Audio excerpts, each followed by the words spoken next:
Bom dia, meus queridos alunos da Escola Natural Vivência. Vou passar para vocês uma revisão da prova do sexto ano, prova bimestral, né? Nós falamos sobre o pressuposto.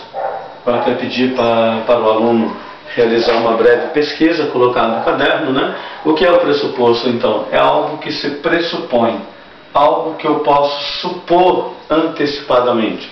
Então, quando você observa uma frase, Pedro parou de fumar, né? Eu observo que eu parou, eu posso supor antecipadamente o quê? Que Pedro era fumante. Então, quando a gente observa uma frase ou um pensamento, a gente precisa ver o que tem, qual é o pressuposto, né? O que eu posso supor antecipadamente nessa frase ou nesse pensamento. Nós também falamos sobre os filósofos pré-socráticos, a importância dos filósofos pré-socráticos, quando o homem sai da mitologia e começa, através da razão, a questionar o mundo, né? Então nós podemos dizer que esses filósofos são os filósofos da natureza. Mas por que filósofos da natureza? Porque esses filósofos irão buscar os elementos onde? Eles irão buscar os elementos que deram origem ao universo na natureza.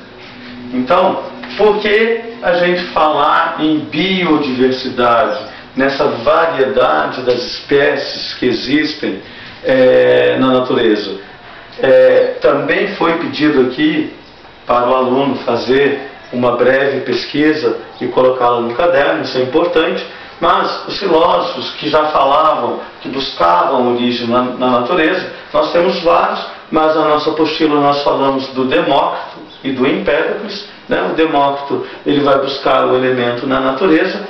Lembram do exemplo do tijolo? Joga o tijolo no chão, ele vai quebrando em partículas cada vez menores, que irão formar o quê? Os átomos. E o Empédocles, para o Empédocles, o que deu origem a todo esse universo seriam os 4 elementos: fogo, terra, água e ar. É um salto muito grande. Você sair da mitologia e já um pensamento, um questionamento sobre agora o que daria origem ao universo, não mais pensando nos deuses. E isso nos leva ao quê? À importância. A importância do quê? Das perguntas na filosofia. Nós já vimos que as perguntas, né, que a pergunta, ela é quem move a filosofia.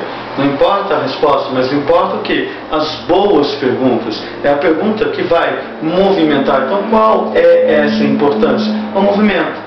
Sem as perguntas, eu corro o risco de viver onde? Numa verdade. Uma verdade que eu não tenho certeza se realmente ela é uma verdade. Porque ela é uma opinião formada. Pode pegar o exemplo de uma pessoa que tem uma opinião formada sobre algo. Ela não muda. Ela não muda por quê? Porque ela não pergunta. Ela não está aberta a novos questionamentos. Também foi pedido para o aluno fazer uma pesquisa sobre a palavra reflexão, né? O que é refletir? Mas a reflexão filosófica. O que é essa reflexão filosófica? Nós utilizamos muito também a comparação do espelho. Porque a reflexão filosófica é um ato de voltar, é um ato de volta, é um ato de pensar aquilo que eu pensei. O que seria então refletir? Refletir seria pensar o pensamento.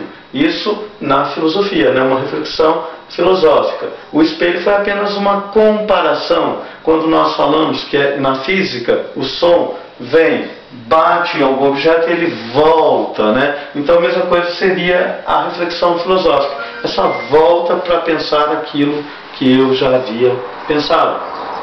E outra pergunta que nós fizemos foi se o espelho ele só tem a capacidade de refletir aquilo que está na frente dele. Como que eu posso olhar para um espelho e enxergar aquilo que ele não deveria estar refletindo? Usamos o exemplo de uma pessoa, talvez, que esteja passando por um processo de bulimia. Ela olha para o espelho e ela se vê gorda, né? E isso, o que foi que nós falamos em sala de aula, né? Até os alunos colocaram, seria essa nossa capacidade de imaginar, a imaginação, né? Ela é muito importante na filosofia também. Espero que vocês tenham gostado, que vocês possam entender, e uma boa prova para vocês. Obrigado.